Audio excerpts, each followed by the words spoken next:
Vamos lá. Queridos, é sempre tão bom, né, a gente reencontrar os irmãos, ainda que eletronicamente, em função, né, de todo esse contexto que a gente está vivendo, as coisas estão melhorando, né? A gente está vivendo umas incoerências, né? O metrô está lotado, a van já tem gente em pé, o ônibus está lotado, mas né, as escolas não podem funcionar, a igreja, né, graças a Deus, está obedecendo todas as regras. Assim, então é uma situação bem complicada, mas a gente vai pedindo paciência ao Senhor, vai pedindo sabedoria ao Senhor, Deus vai nos dando graça e a gente vai perseverando. Amém? Marilda, você pode fazer a oração para a gente começar nosso discipulado? Sim. Vamos lá. Senhor Deus e Pai, eis-nos aqui, Senhor, mais uma vez, sedentos, ó Deus, por buscar a Tua face, nesses dias difíceis que estamos vivendo, mas sabemos que sem Ti não podemos fazer nada. Por isso, ó Deus, estamos da maneira que podemos, buscando aprender um pouco mais de Ti e para fazermos a Tua vontade, Senhor.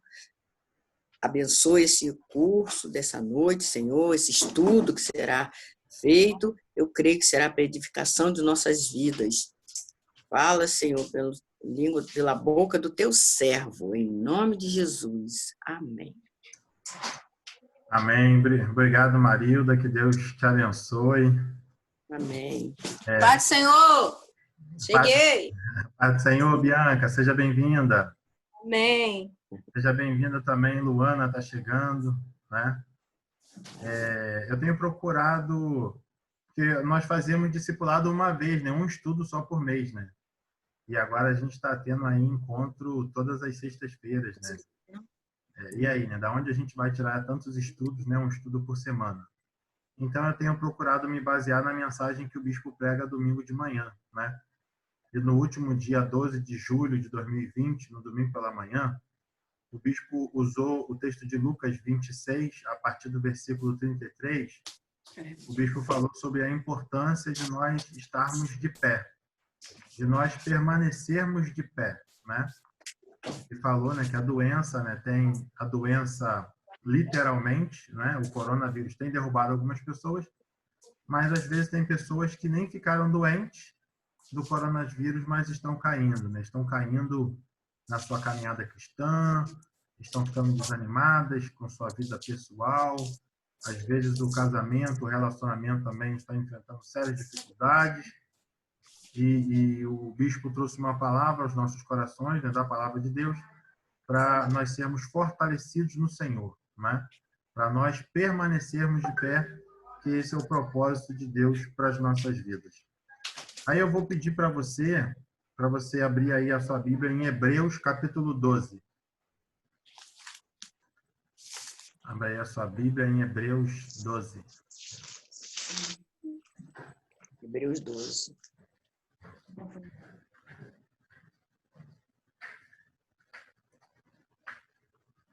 Vamos ver se vocês já sabem usar a ferramenta aí, né? Tem na parte de baixo, tem como você colocar um polegarzinho assim, ó. Se você já achou o texto bíblico, coloca um polegarzinho aí de ok, né? Se você já achou. E vamos ler aqui.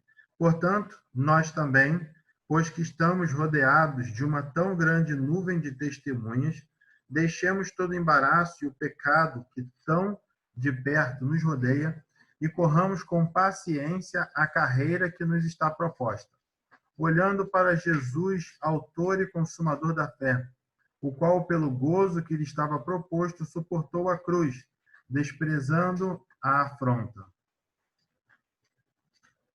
E assentou-se à destra do trono de Deus. Considerai, pois, aquele que suportou tais contradições dos pecadores contra si mesmo, para que não enfraqueçais, desfalecendo em vossos ânimos. Ainda não resististes até o sangue, combatendo contra o pecado. E já vos esquecestes da exortação que argumenta convosco como filhos. Filho meu. Só ajustar aqui. Já vos esqueceis da exortação que argumenta convosco como filhos. Filho meu, não desprezes a correção do Senhor, e nem desmais quando por ele fores repreendido. Porque o Senhor corrige o que ama e açoita a qualquer que recebe por filho. Se suportais a correção, Deus vos trata como filhos, porque que filho há a que o pai, a quem o pai não corrija? Mas se estáis sem disciplina, da qual todos são feitos participantes, sois então bastardos e não filhos. Além do que, tivemos nossos pais segundo a carne, para nos corrigirem, e nós os reverenciávamos. Não nos sujeitaremos muito mais ao Pai dos Espíritos para vivermos? Porque aqueles, na verdade, por um pouco de tempo vos corrigiam como bem lhes parecia, mas este para o nosso proveito, para sermos participantes da sua santidade. E, na verdade, toda correção, ao presente, não parece ser de gozo, senão de tristeza, mas depois produz um fruto pacífico de justiça nos exercitados por ela. Não é? Então, esse texto bíblico aqui, o título, né, que a Sociedade Bíblica do Brasil colocou aqui é Perseverança em meio das provações, segundo o exemplo de Cristo. Que provação, né, irmãs e irmão, né, irmão Renan, irmãs, que provação, né, que nós estamos passando, quantas lutas, quantas dificuldades. Essa semana eu vi um vídeo na internet interessante, e aí um pastor, ele hoje está lá no Canadá, e ele botou assim, gente, que ano de 2020? E aí no vídeo mostrava, né, em fotos assim, um carro branco caiu na beira do mar. E aí um guindaste vermelho foi lá para tentar resgatar esse carro que caiu na beira do mar. E aí o guindaste vermelho caiu. Aí veio um guindaste verde para tirar o guindaste vermelho. E aí o guindaste verde também caiu no mar. E aí teve que vir um outro guindaste azul, um outro guindaste, para tentar salvar aqueles dois guindastes e mais o carro, né? Tem uma frase que diz, né? Seria cômico se não fosse triste, né? A gente talvez poderia rir dessa situação se não fosse triste. E o que a gente está passando? Quantas notícias ruins, né, nós estamos escutando? Quantas coisas, às vezes a gente pensa assim, olha, já não tem mais nada para dar errado, não tem mais nada para acontecer de difícil, e de repente vem mais uma notícia ruim, vem mais alguma coisa para mexer com as nossas bases, né? Mexer com os nossos alicerces. E o que a gente precisa fazer? A gente precisa... Puxa a cadeirinha, senta aqui, Kátia. Então, minha esposa está aqui, estou convidando ela está querendo abrir ali também, estou convidando ela para sentar aqui do meu lado e participar junto com a gente. Então, a gente precisa de graça do Senhor, né, para nós permanecermos de pé. Nós não sermos forçados pelas situações a desistir, a desanimar. Quantas pessoas, né? Tá todo mundo com o microfone desligado. Quantas pessoas, né? Esse eu tô gravando, né? Mas depois a gente vai abrir outros, né? E vocês vão participar também, vão falar que a ideia do discipulado é justamente ter essa troca, né? Não ser esse monólogo. Mas vamos lá. Portanto, nós também, pois que estamos rodeados de uma tão grande nuvem de testemunhas, deixemos todo embaraço e o pecado que tão de perto nos rodeia e corramos com paciência a carreira que nos está proposta. É interessante, porque a interpretação desse texto bíblico aqui, esse cercado por testemunhas, né, e do grego, né, martírio, na verdade, a gente trabalha às vezes com uma ideia, né, de que são pessoas que estão olhando para a gente e a gente precisa dar testemunho como cristão. Mas a gente precisa lembrar que o seguinte, quando os discípulos de Jesus começaram a seguir Jesus, os fariseus começaram a chamar os seguidores de Jesus de uma seita. Os fariseus começaram a dizer que quem seguia Jesus era como se fosse alguém herege, alguém que estava atrás de um ensinamento falso. E então houve uma grande perseguição tanto quanto a Jesus E após a morte de Jesus, a perseguição ficou contra os seguidores de Jesus, a todos os discípulos de Jesus. São Pedro, Paulo, Barnabé, Tiago, todos os discípulos, eles sofreram perseguições. E por que eles sofreram perseguições? Porque eles criam em Jesus e eles estavam pregando o Evangelho, que era um Evangelho que nós precisávamos ter como Senhor da nossa vida a Cristo, o Senhor, né? A Deus como Senhor da nossa vida. E ali havia um domínio romano, né? Havia um domínio sobre as pessoas, e esse domínio, até o domínio também da sinagoga, dos eclesiásticos, né? Eles oprimiam o povo. As pessoas não estavam praticando uma fé verdadeira, né? Tanto é que quando você lê a Bíblia, você vê Jesus fazendo uma cura a um homem em um sábado, eles começavam a discutir porque era sábado e esqueciam do grande milagre que Jesus tinha feito naquele homem ali. Então, essa perseguição estava contra os discípulos de Jesus, e quando diz assim, cercado por grandes testemunhas, é porque homens estavam morrendo por causa do Evangelho. E aí a gente acredita, né, que quem escreveu os Hebreus foi Paulo. E aqui ele diz assim, ó, sendo nós, versículo 1 do capítulo 12 de Hebreus, cercado por tão grande testemunhas, deixemos todo embaraço do pecado que tão de perto nos rodeia e corramos com paciência a carreira que nos está proposta. Irmãos, há um tempo atrás foi comentado isso, assim, Deus tem um propósito tão grande nas nossas vidas, a gente tem tantas coisas para fazer para Deus. A nossa igreja está fazendo um trabalho lindo, né, que é um trabalho de serviço social. A gente tem ido... A gente tem ido para as ruas, né, entregar quentinha. Irmãos, isso é um trabalho... Eu participei no sábado passado, né? São 150 quentinhas por sábado. Se a gente colocasse isso em níveis financeiros, digamos que aquela quentinha não vale R$10, irmãos, porque é uma quentinha caprichada. Com carne, com salada, com macarrão, arroz. A quentinha, a embalagem da quentinha não é aquela simples, não, de alumínio, né, aquele material brilhoso, não, é uma quentinha reforçada, boa. Digamos, se fosse botar R$10 para cada quentinha, né, 150 quentinhas daria R$1.500 de quentinha por sábado. Então, todos os sábados, esses irmãos, e não é só a quentinha, não. Tem sobremesa, garrafinha de água. Sábado passado foi um doce de abóbora que foi servido. Nós estávamos também colocando uma máscara descartável junto com o kit. Então, assim, um kit muito abençoador, não é? Então, assim, tantas coisas relevantes, né, que a igreja pode fazer, como nós podemos ser relevantes na vida das pessoas. E, às vezes, a gente pega muitos cristãos discutindo coisas simples, não é? Coisas que não deveriam estar tomando conta da nossa mente, do nosso coração, como discussões como, né, eu posso botar tatuagem ou não posso? Posso usar piercing ou não posso? E entre outras coisas que às vezes a igreja se envolve com algumas discussões, e existem tantas coisas no reino de Deus para servir ao Senhor, tantas coisas que a gente precisa e pode fazer para abençoar nosso irmão. E aqui, o escritor aos Hebreus, ele está dizendo a mesma coisa, ele está dizendo o seguinte, olha só, deixemos todo o embaraço do pecado.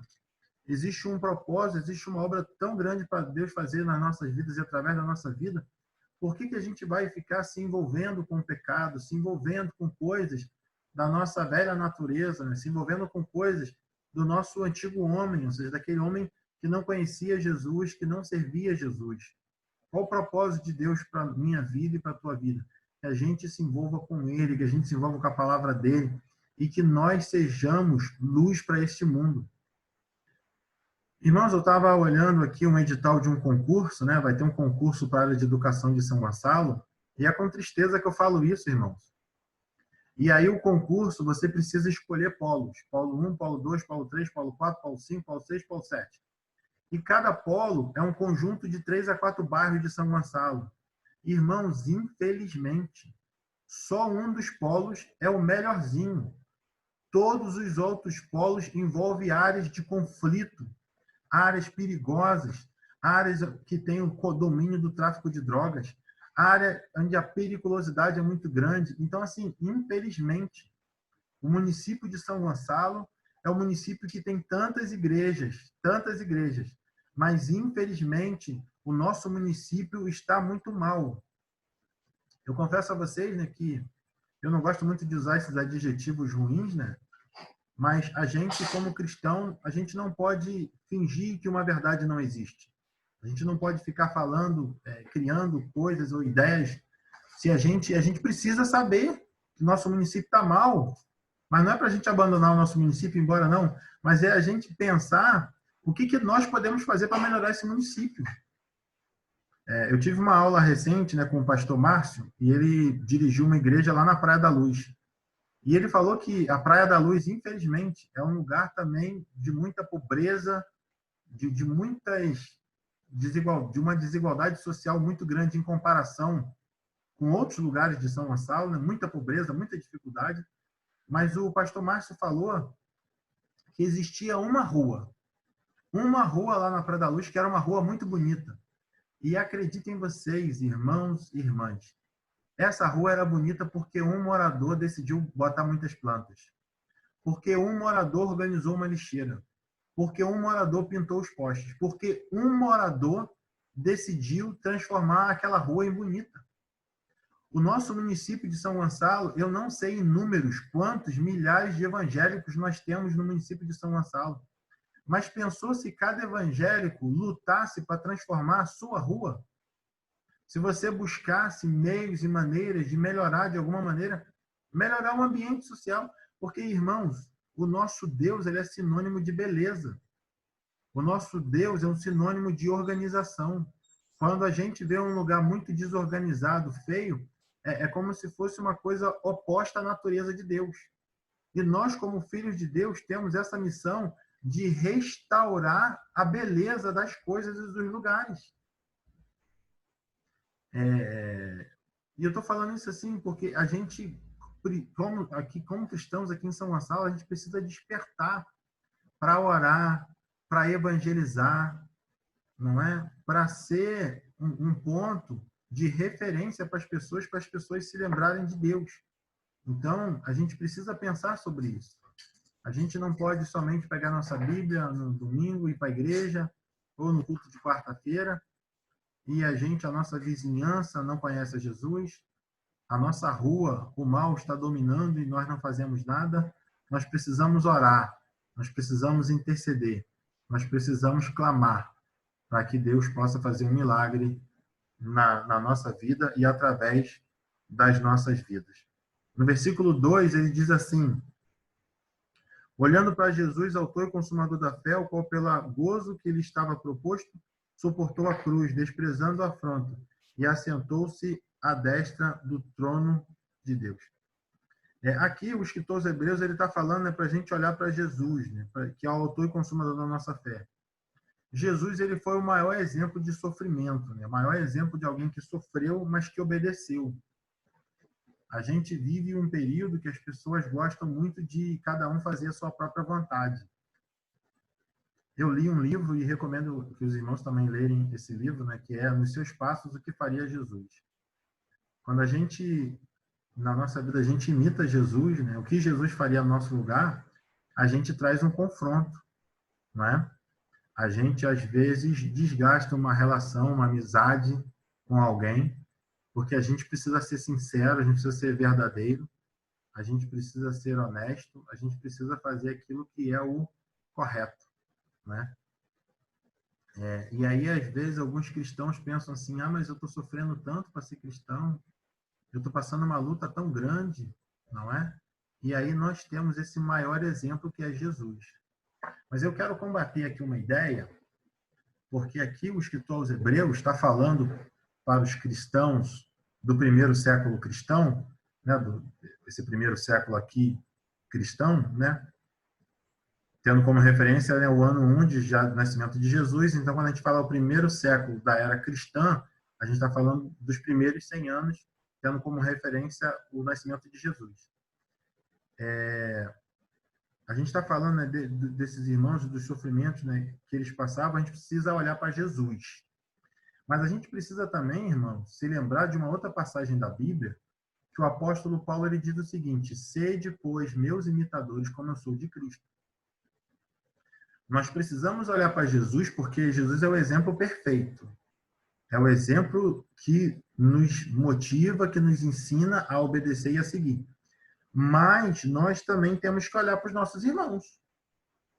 E nós também temos que ser exemplo para outros irmãos. A gente não pode botar isso tudo na conta de Jesus e falar assim: ô, irmã Luciana, Marilda, Bianca, olha só para Jesus porque eu sou imperfeito.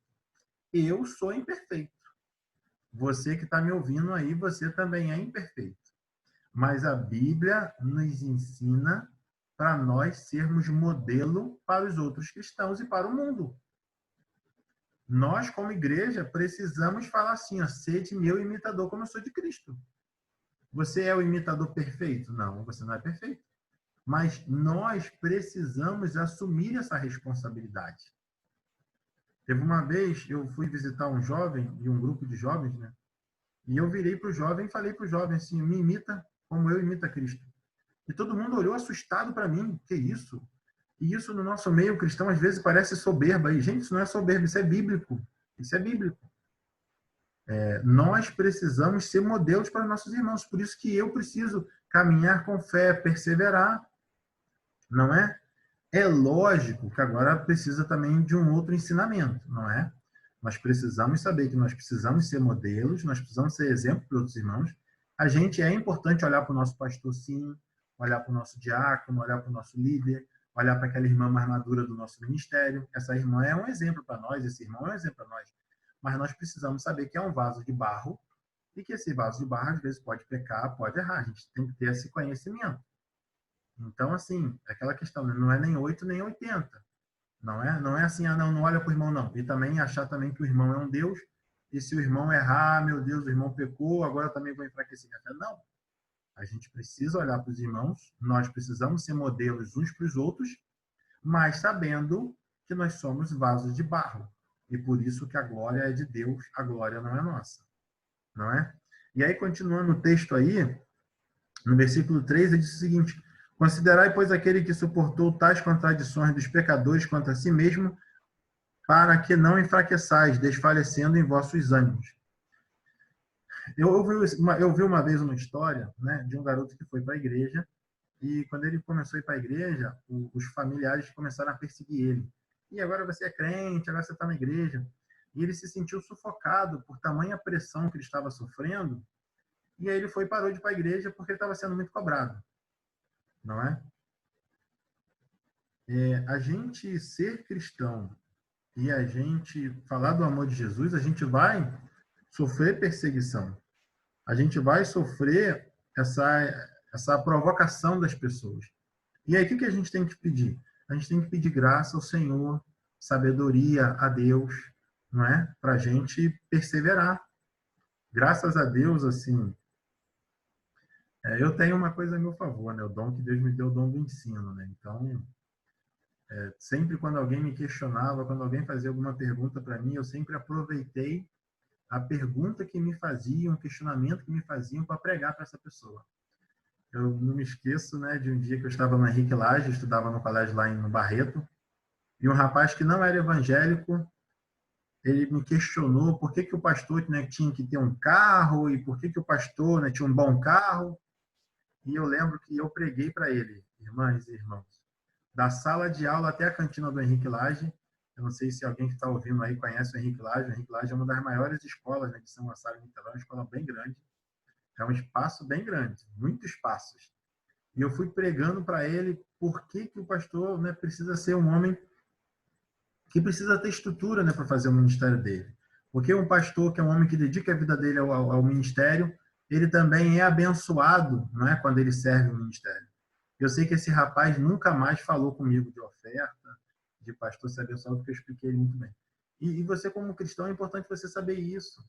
Quando alguém está te confrontando, alguém te questionando alguma coisa, não fica tentando defender, assim, ou falar coisas, atacar a pessoa, não. O mundo mundo não conhece a Bíblia. E você, como cristão, você conhece a Bíblia ou você está estudando a Bíblia. Então, ensina para essa pessoa o que você sabe sobre aquele assunto que ela te questionou. Não é? Qualquer assunto que te questionarem, aproveite isso como um gancho para evangelizar, para falar do amor de Jesus. Não é? E aí aqui, continuando, né? Versículo 4. Ainda não resististes até ao sangue, combatendo contra o pecado. Aqui o escritor aos Hebreus está dizendo, vocês não resistiram até o sangue, por quê? Porque tinha gente morrendo por defender o nome de Jesus. Então, aqui, todos vocês que estão me ouvindo aqui, né, eu nunca ouvi nenhuma história de vocês de que vocês, alguém já ameaçou matar você porque você era cristão, né? Mas nós conhecemos o pastor Luke, né, que todo ano vem na nossa igreja. O pastor Luke, quando ele faz batismo nas águas, tem que ficar um soldado de fuzil lá, vigiando os irmãos para fazerem o batismo, porque, de repente, pode aparecer alguns radicais e matarem todo mundo que está participando do batismo, né? Graças a Deus, aqui no Brasil, a gente não vive isso, não é? Mas há pessoas que, infelizmente, para pregar o evangelho, para viver o evangelho, sofrem isso. Por exemplo, hoje, na Coreia do Norte, você não pode pregar o evangelho, você não pode andar com uma Bíblia, senão você é preso. E existem outros lugares do mundo, né? O Egito também. Sabe como que Deus está salvando as pessoas no Egito? No Egito, a gente tem lá cristãos secretos. A gente tem cristão secreto lá dentro do Egito. E aí Deus dá sonhos para muçulmanos. Esses muçulmanos, eles têm um sonho em que Deus faz igual quando aconteceu na Bíblia, lá em Atos dos Apóstolos, que um homem foi procurar Pedro. Então, lá no Egito, hoje acontece isso. O homem tem um sonho assim, ó, vai na rua Carlos Janerini, número 5, e procura uma pessoa chamada Sara. Aí o muçulmano vai lá na rua Carlos Janerini, número 5, bate no portão, você é Sara? Eu tive um sonho com você e a voz me falou que você tem uma mensagem para mim. E aí o cristão prega para o muçulmano assim. É assim que está acontecendo, porque nenhum cristão pode ir para uma praça pública e pregar o evangelho.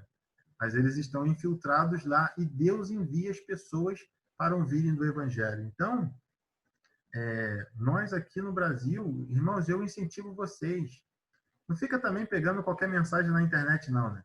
Tem gente que pega mensagem até de outras religiões, pega mensagem de pensamento positivo e fica botando na internet. Não, você é um cristão, você é um servo de Deus. Escreva mensagens, não é?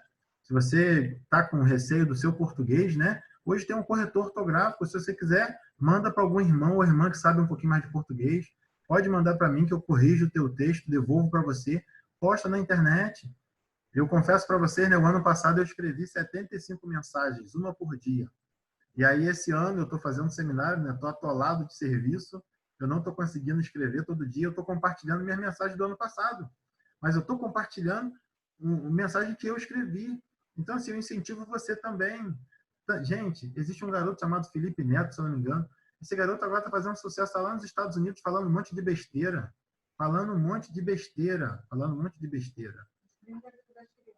Fizeram o boneco desse garoto. Quem é esse garoto? E aí o que acontece? E nós, como povo de Deus, como servo de Deus, com formação cristã, uma formação intelectual, às vezes a gente só fica lendo mensagens no Instagram, no Facebook, escutando mensagens no YouTube dos outros. E você, como cristão, você pode produzir. O YouTube está aí de graça, o Facebook está aí de graça, o Instagram está aí de graça. Escreva. Ai, Luiz Cláudio, mas eu não sou uma pregadora, não sou uma escritora. Quem sabe? Às vezes você é e não sabe. Não é? Às vezes você tem o dom de escrever e você não sabe. No Brasil, tem uma brasileira, história do Brasil, né? Tem uma brasileira chamada Cora Coralina, que essa mulher foi alfabetizada como adulta. E ela hoje está entre uma das grandes escritoras do Brasil. Então, escreva. Eu não quero escrever. Então, grava um áudio, grava um vídeo. Irmã Marilda aí, ó, com uma grande bagagem, já fez o CETEB, já fez o Instituto Bíblico. Abre a boca. Fala mesmo. Fale e não te cales. Irmã Sara, liga um playback aí, entendeu? Cante louvores, grave louvores, bota aí um louvor por semana. Cria um canal no YouTube, entendeu? Te estimulo, não sei se você já fez isso, mas nós precisamos ser uma voz nessa geração. O bispo pregou no domingo de manhã que nós, como cristãos, não podemos ficar prostrados, caídos. Nós, como igreja, precisamos ficar de pé. Eu aprendi com o nosso bispo, né, e uma frase dele que ele diz que na caminhada cristã é como andar de bicicleta. Você não pode ficar parado em pé na bicicleta, você tem que estar sempre pedalando para frente. Então, você, como cristão, produza, evangelize, faça alguma coisa, não é? Você vê aí, tem um cristão aí que tem um poder financeiro, né, que de vez em quando ele bota um monte de banner na rua, outdoor, uma mensagem, né, cristã. Assim, você não pode... Hoje, irmãos, é R$20. Cria uma frase, bota numa camisa e manda gravar numa camisa. E anda na rua com a camisa, entendeu? Assim, existem uma diversidade de meios que a gente pode evangelizar, que a gente pode animar as pessoas, não é? A irmã Raquel do nosso ministério, ela fez uma máscara escrito coragem, né?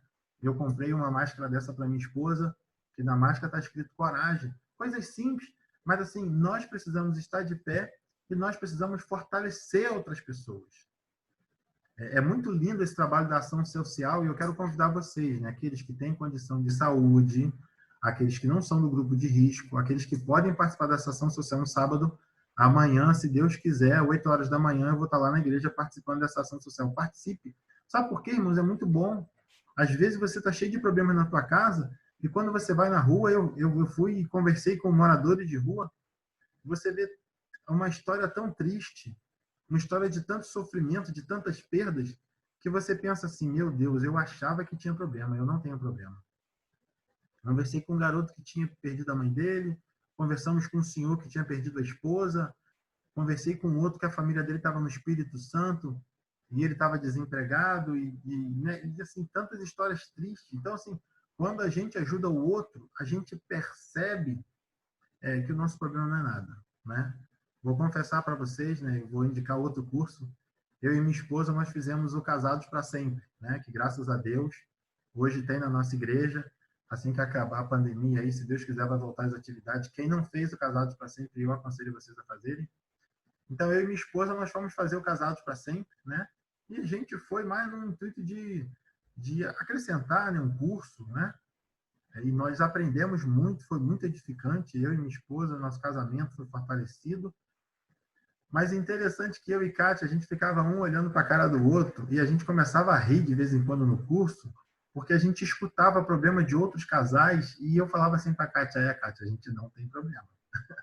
Todo casal tem problema, né? Todo casal tem as suas divergências. Mas quando você se encontra com outros casais e que você vê problemas tão sérios, tão graves, aí você vê assim, meu Deus, eu estava reclamando de uma coisa tão pequena e Deus está fazendo coisas tão grandes na minha vida, não é? Então, assim, ajudar o outro, se envolver com as pessoas, faz você se entender melhor, compreender melhor como que está a sua vida, quais os problemas, né, que você tem enfrentado.